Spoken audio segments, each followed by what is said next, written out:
अस्सलाम वालेकुम dear friends. आज हम डिस्कस करेंगे कि लीनियर ग्राफ के अंदर अगर हमें लीनियर इक्वेशन फाइंड आउट करनी हो और हमें सिर्फ जो है वो स्लोप दिया गया हो और वाई इंटरसेप्ट दिया गया हो। वाई इंटरसेप्ट किसे कहते हैं? Y intercept is the value of Y. Y intercept Y की वो वैल्यू है जहाँ पर एक्स के बराबर होता है, 0 के बराबर होता है। ठीक है, here in this question हमारे पास क्या सिचुएशन है? Find the equation of a straight line. एक स्ट्रेट लाइन की इक्वेशन फाइंड आउट करें जिसकी स्लोप आपको क्या दी गई है?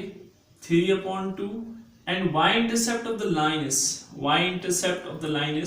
1/2 है। what I am going to present y intercept with c, okay, and m is for slope।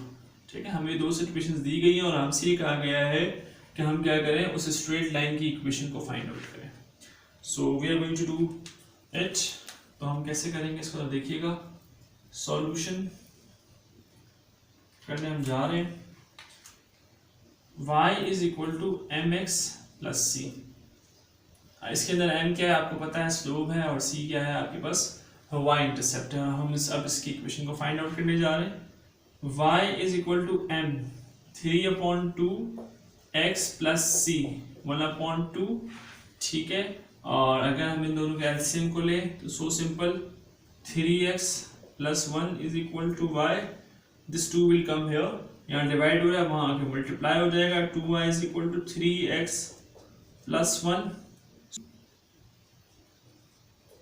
3x minus 2y plus 1,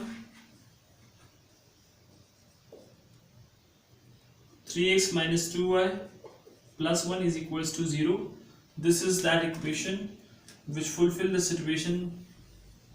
ये उस इक्वेशन को शो करती है कि जिसके अंदर आपके पास y इंटरसेप्ट ये है और स्लोप ये है। तो इस कंडीशन को फुलफिल करने वाली जो इक्वेशन है वो ये है। दिस इज वर्ड हाउ कि हम y इंटरसेप्ट अगर हमें दिया गया हो और हमें स्लोप गिवन हो लाइन का, तो हम किस तरह उस स्ट्रेट लाइन की इक्वेशन को फाइंड कर सकते हैं। This is all from my side. Thank you so much.